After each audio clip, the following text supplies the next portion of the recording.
现在最夯的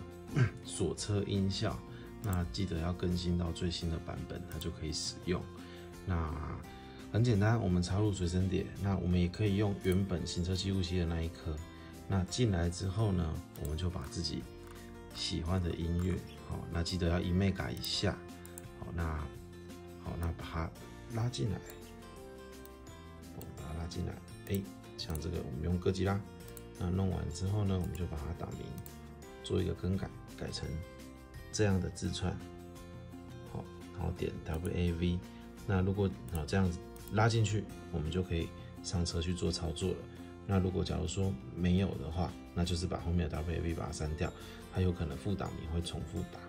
这是有可能的。来跟大家分享一下现在最夯的锁车音效。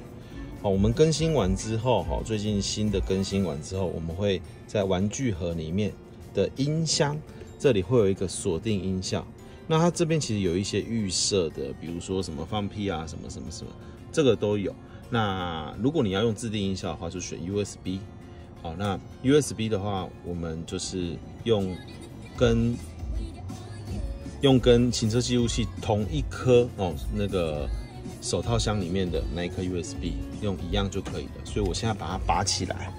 好，等一下我把档案漏到里面去，我们就可以使用了。